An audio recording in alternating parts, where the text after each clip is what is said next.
recording on. Okay, and now we want recording to run. So recording is running, and now we're going to go share the screen. Well, I like the way that came up. Here we go. Okay. First off, this is the last live session for this particular course. So this is it. Next week, there is no live session. You'll just concentrate on getting all of your work done and marching merrily away. All right, good. Well, I had some things that I wanted to go over that I felt were important to you. And here's the first one. This was pretty neat. And you go, why doesn't he just expand it? Well, if I expand that to full screen, it takes more of the computer to run, and usually the thing crashes. So I quit crashing. Found in the Tech Republic issue 2017, best entry-level jobs, right? That's for this year. That's not for 7 years from now, 3 years, 2 years. This year. Very heavily on engineering. See that? The top positions is sort of generic engineering. 1, 2, engineer, architect, web developers, okay? So these, and this was not just tech jobs. This was all jobs, because we're getting ready to go to the 10 worst jobs for job entry. What does that mean? Well, it means probably less pay, less advancement, less everything else, and here you go. These were the worst to best. Number 10, which is the worst, next to the worst, last to the worst, welding, building, boiling, plumbing, die making, mechanic, painters, carpenters, machinists, and sheet metal mechanic was the absolute worst. So, worst entry job level. Wow. I do not know that anyone in the course is doing any of these, or you might be doing some of these and getting ready to go do something else, but there's an awful lot between the top 10 and the bottom 10, and I'm sure you're doing well where you are. So here we go. I thought that was interesting. One more time, John Nash. You ever see the movie, what was it? A Beautiful Mind? Maybe. It's about John Nash, who was a very, very famous mathematician, and he designed a thing called game theory. And that's all that means is, how do people react? How do people react when they encounter other people acting certain ways? You go, what does that mean? Well, think about it this way. One country usually acts in a particular way. They have specific interests. They have a specific culture. They have a specific series of beliefs. Another country has the same cultural, different cultures, different beliefs, different capabilities, and yet they still have to interact in some kind of loose bunch of rules. Even if they're not fixed rules, they're kind of generally accepted things. And so it's a game, really. And what he did was he developed game theory for people to be able to make business decisions, political decisions, global this, global that. How do the rest of the people that participate in, they call it a game, international relations is not really a game, but to him it was. So all of those that participate in the group reaction set, those are all players in the game. And he established this one thing called the Nash equilibrium, obviously named after him, right? And all that meant was that when no one else, if everyone continued playing the way they were playing, and they tried to change their strategy, it did not get any better or any worse. And that has recently come out, applied to cyber warfare security. In other words, it depends how one should react. And we've been going through the course talking about, if someone sneaks in and hacks into your company's database, you should immediately tell everybody that they did that and tell everybody what happened and No. You might tell all of your customers that their information was at risk and maybe compromised, but you do not have to tell the whole world.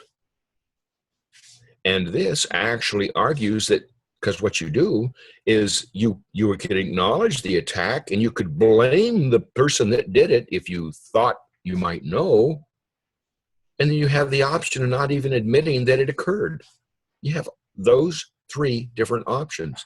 Acknowledge the attack, blame the person that did it, or don't even pretend it never happened. And you go, wait a minute, why should we be willing to not even admit that something occurred, right?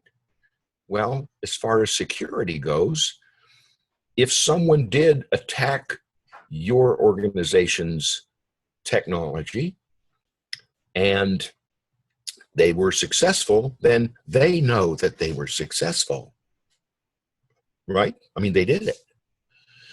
And does it do any good for you to tell the whole world, so-and-so, the planet Okamonka, whatever, if you just want to make up some name, or the country, whatever, attacked my thing and they did this? Why would you want to admit that? What good does that do? They know that they succeeded if they succeeded. They know that they did not if they did not. And the minute you tell everybody, hey, they did it, well, now you're going, hey, here we are, weak spot, weak target, right? That's that psychology game warfare stuff. And here were some of the conditions. So whether you decide to blame, and when we say punish, what are we've been talking about cyber warfare. There are ways to literally melt the computer remotely, okay? Or literally, I'm talking about hardware damage. Most of the other things, they just do software damage, and that's pretty bad enough. But still, what are the choices, the things that just help you decide whether you want to blame that other person that did that thing and punish them, or just pretend it did not happen, right? First off, how likely are you to be able to do something to them? Because if you go, I'm really mad at you, you did that to me, and they just sit back and go, and, right? But if you say, I'm really mad at you, you did that to me, and they know that you can make their system melt and run out the door and down the roadway, then that might decide whether or not you're actually going to do something. And you may not even know the extent of the damage. So why would you want to tell the whole world that you had XYZ damage when the person that did it knows they did more or they did less? And you think that they did more and they did not. You're revealing your own weaknesses. And what's the value of retaliating, blaming, and punishing that person that perpetuated whatever that horrific cyber event was against you? What do you get from it? You just get to feel good? Maybe that might be enough for some companies, right? Or some countries. Or if it shows that you can attack them and then other people will go, well, maybe we better leave them alone for a little bit, then that's part of the value of retaliating or not. And here's this big one, right? What they believe about you.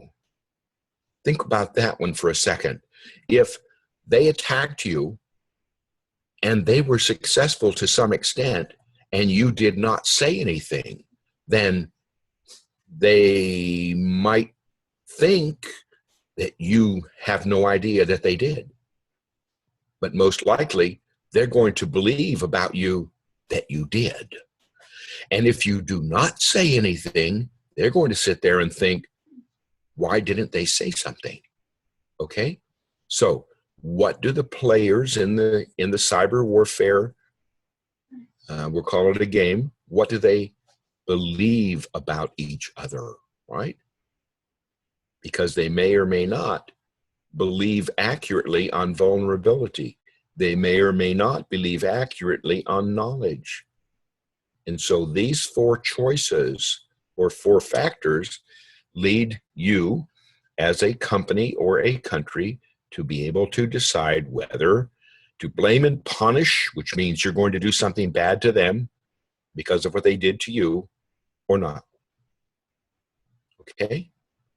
I thought that was interesting. I had not seen that prior to today, and I dug that out today. If you have a comment, text is open, chat is open. So back to cloud for just a minute. It's the big thing, right? Everybody you mention the word cloud, and everybody goes, wow, they have the cloud. They use the cloud at that company. Yeah. Remember, it has to actually provide something useful and safe for you, not just because your company wants to say it.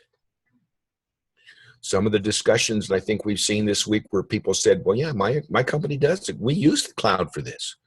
Okay. But there are companies that do not and just want to be able to say, yeah, we do. And they not have a clue. All right. Make sure it's valuable for you. You have a real reason to use it. Make your choice to use the cloud or not a good return on investment. And because here's something else to think about. Cloud is not all the same. There are different times, and we'll get to this in one of the slides, closing slides down here, multiple different types of clouds, and each one of them handles particular functions better than the other. And so most likely your company, if it does have cloud, will be limited to one particular thing. But if it has a lot of people that are interested in it across the company or the business, there may be multiple clouds by different cloud providers. So you have an issue there. Okay, so let's move on. As I said earlier, on the cloud, people, organizations literally cross their fingers, because the minute they have that, they have cloud or they have Internet of Things, things become, they're no longer under your control. I mean, it's that provider. You're relying on an outsource. Would you want to rely on an outsource to Slovenia right now? Or Russia? Maybe not, right? China? Maybe not. Korea? Depends on, maybe which Korea, but still, Korea, maybe not. Okay? And what some of these benefits is, it is accessible. Why? Well, about 5 years ago, the United States actually reached the point to where the majority of internet connections were not dial-up. They were fast internet connections and not dial-up. That was only about, well, it might have been 6 years ago, 5 or 6 years ago that happened. Prior to that, it did not. I mean, who wants to use the internet on the phone line anymore? I mean, come on, right? So what you have is a capability of massive backup, redundancy, safe. That's a safe backup for your business. We used to talk about having hot sites and cold sites and warm sites, because you'd have your computer equipment out there and you would try and reconstitute everything that might have happened in some kind of a disaster. Well, nowadays, all you have to do is go out to some site and turn your computers on. If you're on cloud, you're all there, right? Careful what you outsource, and make sure that you test your backup systems. Do that. And here was this actual the comments on the multi-cloud, and this is the the last slide for tonight. They found that most organizations, because they have the different cloud providers, and the different parts of the same organization want different providers. And so you go, holy cow. If you remember a couple weeks ago or so, we talked about the different types of licensing, right? Well, if you're buying part of the cloud or part of a cloud provider, then you're licensing that, and then you're licensing another, and then you're licensing another. And the next thing you know, you have 4 or 5 different licenses, and you get one of those providers that comes up to you and says, hey, let me be the sole provider. And we'll do all this for you. When you go, no, you will not, because these people that already have that other cloud provider want to keep that one. Remember, your business decisions are not made in a vacuum. They're made under business operating conditions. Okay? So right now, it's generally agreed that Google is the front runner for cloud services, but the other providers do or can provide better specialized coverage, and that's called PaaS, Provider as a Service, which means what? You are outsourcing cloud, because you can have a micro cloud, remember? So you have these options for any of your ITIS resources, all run inside the building and on your wireless, which is a micro cloud, or run out. And the big theory was all three of these would coexist peacefully and happily. That is not what is happening. Not happening.